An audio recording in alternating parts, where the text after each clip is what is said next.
3 जुलाई 1955 New York से उड़ान भरती है पैनम फ्लाइट 914, एक आम सी फ्लाइट 57 यात्रियों और 6 क्रू मेंबर्स के साथ। लेकिन ये फ्लाइट कभी अपने गंतव्य तक नहीं पहुंचती, गायब हो जाती है हवा में, बिना कोई सिग्नल, बिना कोई चेतावनी। लेकिन कहानी यहीं खत्म नहीं होती, क्योंकि ठीक 37 साल बाद 1992 में वही फ्लाइट, वही नंबर, वही प्लेन अचानक उतरता है वेनेजुएला के एयरपोर्ट पर। सब कुछ वैसा का वैसा, जैसे टाइम रुक गया हो। लेकिन सवाल यह है, क्या ये सच में हुआ था या ये सबसे बड़ी सोशल मीडिया साजिश है?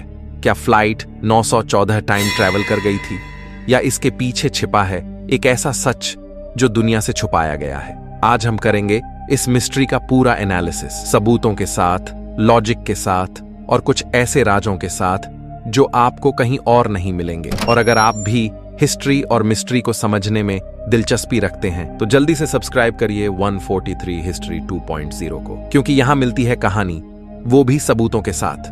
तो तैयार हो जाइए, क्योंकि अब हम उठाने वाले हैं उस राज्य से पर्दा जिसे दुनिया ने सालों से दबा रखा था। Let's go. 3 जुलाई 1955 सुबह के करीब 8 बजे न्यूयॉर्क के लाग्वार्डिया एयरपोर्ट पर यात्रियों की चहल पहल थी। गर्मी का मौसम था, लेकिन हल्की ठंडी हवा बह रही थी। पैन अमेरिकन एयरलाइंस की फ्लाइट 914, जो एक डगलस DC-4 विमान था, अपने निर्धारित समय पर टेक ऑफ की तैयारी कर रहा था। इस विमान में 57 यात्री सवार थे। उनमें कुछ बिजनेस ट्रैवलर्स थे, कुछ परिवार छुट्टी पर जा रहे थे, तो कुछ बुजुर्ग लोग थे जो मियामी में अपने रिश्तेदारों से मिलने जा रहे थे। साथ ही विमान में 3 पायलट और 3 एयर होस्टेस थे, सभी अनुभवी और प्रशिक्षित। पायलट कैप्टन मिगुएल विक्टर एक अनुभवी फ्लाइट कमांडर थे, जिनके पास 18 वर्षों का उड़ान अनुभव था। मौसम साफ था, दृश्यता बहुत अच्छी थी और कोई तूफान या तकनीकी बाधा नहीं थी। सुबह 8:20 पर कंट्रोल टावर से अनुमति मिलने के बाद फ्लाइट 914 रनवे से टेक ऑफ करती है और दक्षिण की ओर मियामी के लिए उड़ान भरती है। उड़ान की अवधि लगभग 2 घंटे 30 मिनट की थी। सब कुछ सामान्य चल रहा था, लेकिन लगभग 1 घंटा 45 मिनट की उड़ान के बाद जब विमान फ्लोरिडा के वायुमंडल में प्रवेश करने वाला था, तभी अचानक रेडार स्क्रीन से फ्लाइट गायब हो जाती है। पायलट की ओर से कोई मेडे कॉल नहीं, न कोई इमरजेंसी सिग्नल, न कोई टावर से संपर्क। एयर ट्रैफिक कंट्रोल में अफरा तफरी मच जाती है। कंट्रोलर बार बार फ्लाइट से संपर्क करने की कोशिश करते हैं, लेकिन कोई जवाब नहीं आता। आसपास के हवाई अड्डों को अलर्ट भेजा जाता है। फ्लाइट को ट्रैक करने के लिए तुरंत सर्च एंड रेस्क्यू मिशन शुरू किया जाता है। कोस्ट गार्ड, नेवी के हेलीकॉप्टर और यहां तक कि स्थानीय मछुआरों की नावों को भी शामिल किया गया। अटलांटिक महासागर के बड़े हिस्से को खंगाला गया। हर संभावित क्रैश साइट को चेक किया गया, लेकिन विमान का कोई मलबा, कोई ईंधन के धब्बे और ना ही कोई बॉडी, कुछ भी नहीं मिला। कुछ दिनों के बाद न्यूयॉर्क टाइम्स ने इस पर हेडलाइन छापी, Pan Am flight 914, a modern mystery over American skies. और फिर 10 दिन बाद, जब सभी उम्मीदें टूट चुकी थीं, ऑफिशियली इस फ्लाइट को मिसिंग एयरक्राफ्ट घोषित कर दिया गया। परिवारों को सूचना दी गई कि उनका कोई प्रियजन अब इस दुनिया में नहीं रहा। कुछ ने अंतिम संस्कार किए, कुछ ने प्रतीक्षा की कि शायद कोई चमत्कार हो जाए। लेकिन समय बीतता गया। सरकारी फाइलों में यह केस धीरे धीरे दबा दिया गया। एक लाइन में लिखा गया, presumed crashed, no survivors, case closed. लेकिन क्या यह वाकई केस क्लोज्ड था, या फिर यह सिर्फ शुरुआत थी उस रहस्य की जो 37 साल बाद फिर से दुनिया के सामने आने वाला था? 9 सितंबर 1992, स्थान Simon Bolivar international airport, Caracas, Venezuela. सुबह का वक्त था। एयर ट्रैफिक सामान्य चल रहा था, लेकिन तभी कंट्रोल रूम की रडार स्क्रीन पर एक अजीब बात सामने आती है। एक पुराना विमान, जिसका ट्रांसपॉन्डर कोड सिस्टम में रजिस्टर ही नहीं, अचानक रडार पर दिखाई देता है। उसकी एल्टीट्यूड, हेडिंग और स्पीड, सब कुछ 1950 के किसी पुराने विमान के जैसा लग रहा था। ATC ऑफिसर्स हैरान थे। पहले उन्होंने सोचा कि शायद ये कोई पुराना सैन्य विमान है, या फिर किसी प्राइवेट कंपनी का जहाज जो बिना अनुमति वायु सीमा में घुस आया हो। पर जब उन्होंने रेडियो पर उस विमान से संपर्क किया, तो जो जवाब आया उसने सबके रोंगटे खड़े कर दिए। यह पैन अमेरिकन फ्लाइट 914 न्यूयॉर्क से मियामी के लिए लैंडिंग इंस्ट्रक्शंस की मांग कर रहा है। ये वही फ्लाइट थी जो 3 जुलाई 1955 को लापता हो गई थी।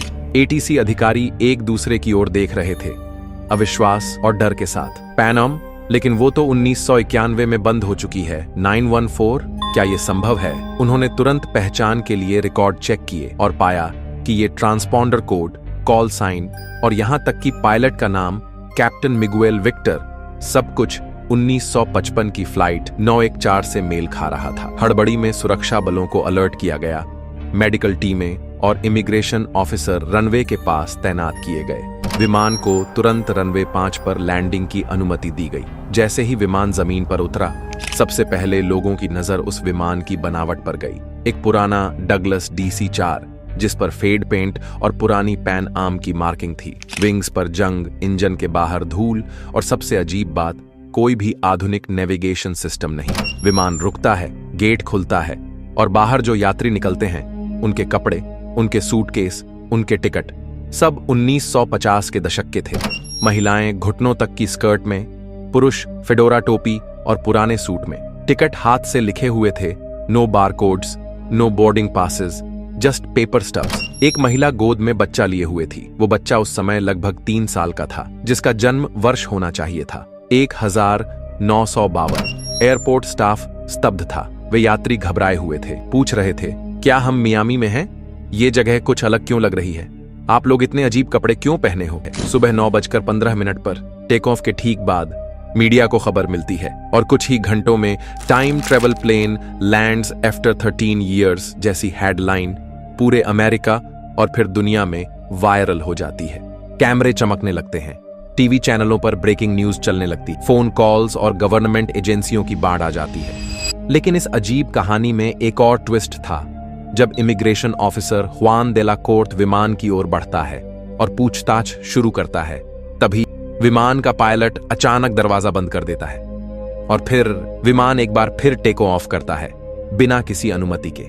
सब हैरान, स्तब्ध और डर के मारे बस आसमान की ओर देखते रह जाते हैं। वो विमान फिर कभी नहीं देखा गया। इतनी रहस्यमयी घटना के बाद दुनिया 2 हिस्सों में बंट जाती है।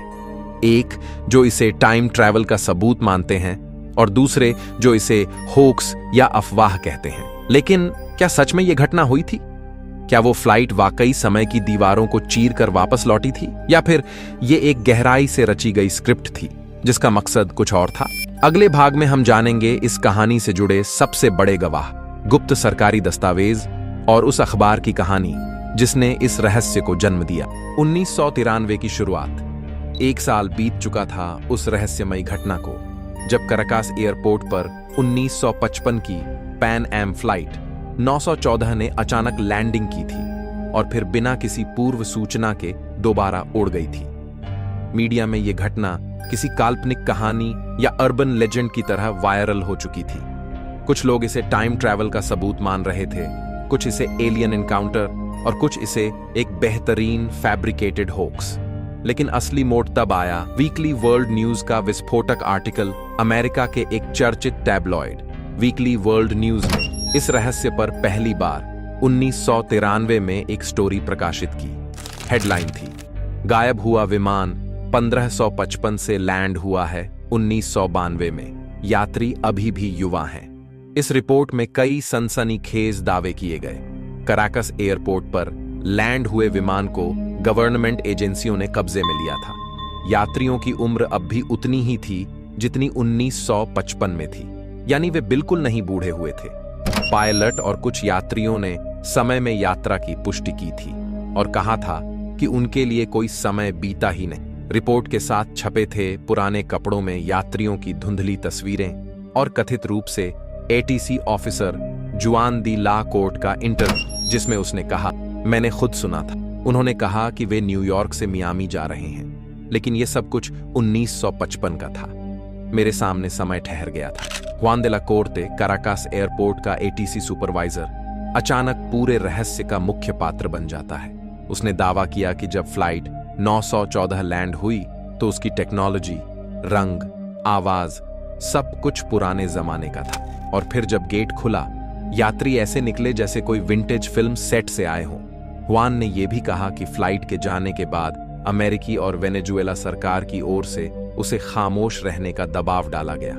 उसे साइन करवाए गए NDA, नॉन डिस्क्लोजर एग्रीमेंट्स, और कहा गया कि अगर उसने कुछ भी मीडिया से कहा तो उसकी नौकरी और जिंदगी दोनों खतरे में हों। परंतु वीकली वर्ल्ड न्यूज ने ये सब छापा और लोगों के बीच ये कहानी अग्नि की तरह फैल गई। अमेरिका और वेनेजुएला की गुप्त बैठकें कुछ समय बाद कुछ विसल ब्लोअर्स ने बताया कि दोनों देशों की सरकारें इस विषय पर गुप्त बैठकों में जुटी थीं। CIA और FBI दोनों एजेंसियां जांच में शामिल थीं। कुछ रिपोर्ट्स में दावा किया गया कि फ्लाइट 914 को लैंडिंग के बाद सीक्रेट मिलिट्री बेस पर ले जाया गया था। यात्रियों को एक गुप्त स्थान पर रखा गया जहां उनका मेडिकल और मनोवैज्ञानिक परीक्षण किया। फ्लाइट की पूरी घटनाओं को टाइम डायलेशन या डायमेंशनल रिफ्ट के रूप में जांचा जा रहा था। लेकिन जैसे जैसे मीडिया का दबाव बढ़ा, सरकार ने इसे फैब्रिकेटेड के रूप में जांचा जा रहा था, स्टोरी कहकर खारिज कर दिया। उनके अनुसार ना तो कोई फ्लाइट लैंड हुई, ना कोई यात्री थे और ना ही कोई फोटो असली थी। पर सवाल यही था, अगर यह सब झूठ था तो हुआन दे ला कोर्ट कौन था? और क्या कोई आदमी अपने करियर और जान को खतरे में डालकर यूं ही कहानी गढ़े? इस रहस्य ने इंसानों की सोच को दो हिस्सों में बांट दिया। स्केप्टिक्स, जिन्होंने इसे पूरी तरह झूठ माना। उनके अनुसार वीकली वर्ल्ड न्यूज एक टैब्लॉइड है जो फेक स्टोरीज और एंटरटेनमेंट के लिए जाना जाता है। बिलीवर्स, जो मानते हैं कि सरकारें इस सच्चाई को छुपा रही हैं, क्योंकि अगर टाइम ट्रैवल या मल्टी डायमेंशनल पोर्टल जैसी चीजें सामने आ गईं तो दुनिया का पूरा सिस्टम हिल जाएगा। और आज भी जब हम इंटरनेट पर फ्लाइट 914 सर्च करते हैं, हजारों ब्लॉग्स, वीडियोस, रेडिट थ्रेड्स और कॉन्स्पिरेसी फोरम एक ही सवाल पूछते, क्या फ्लाइट 914 ने सच में समय यात्रा की थी? क्या वो फ्लाइट आज भी कहीं आसमानों में घूम रही है? जब एक फ्लाइट 1955 में उड़ती है और 1992 में वापस आती है तो सवाल उठना लाजमी है, क्या ये सिर्फ अफवाह थी या कुछ ऐसा था जिसे हमारी समझ छू नहीं पाई? इसीलिए वैज्ञानिक और रहस्य विशेषज्ञों ने कई थ्योरीज दी। टाइम डायलेशन, जहां स्पेस और टाइम के बीच की रफ्तार बदल जाती है। वॉर्म होल, एक ब्रह्मांडीय शॉर्टकट जो प्लेन को सीधे भविष्य में ले गया हो। मल्टीवर्स, जिसमें वो किसी और यथार्थ में फंस गया हो और फिर लौट आया। एलियन अपहरण थ्योरी, जिसमें फ्लाइट को पकड़कर प्रयोग किए गए हो। और अंत में फुली फेक थ्योरी, जिसमें सब कुछ एक कल्पना कहा गया। लेकिन कोई पक्का सबूत नहीं है, पर कोई ठोस खंडन भी नहीं। हुआन दे ला कोर्ट का नाम, वो रिपोर्ट्स, वो बयान, सब मिलाकर यह कहानी पूरी तरह मिटाई नहीं जा सकी। फ्लाइट 914 की कहानी आज भी इंसानी सोच को चुनौती देती है। क्या यह समय यात्रा का प्रमाण था या बस एक ऐसा रहस्य जो कभी सुलझना ही नहीं था? सच चाहे जो भी हो, इस घटना ने हमें यह सिखाया कि हमारे पास मौजूद तकनीक और तर्क शायद अभी भी इस ब्रह्मांड की हर परत को समझने में नाकाम है। अगर आपको ये वीडियो पसंद आया हो और ऐसे ही अनसुलझे रहस्यों की गहराई में उतरना चाहते हैं तो अभी सब्सक्राइब कीजिए 143 हिस्ट्री 2.0 को, जहां हर कहानी सिर्फ कहानी नहीं, एक खोज होती है। बेल आइकन दबाइए ताकि अगला रहस्य आपसे छूट न जाए। कमेंट करके बताइए, क्या आप मानते हैं कि फ्लाइट 9 एक 4 सच में भविष्य से लौटी थी? मिलते हैं अगले रहस्य के साथ। तब तक याद रखिए, कुछ रहस्य होते हैं जिनका जवाब इतिहास नहीं देता, वो सिर्फ महसूस होते हैं। जय हिंद।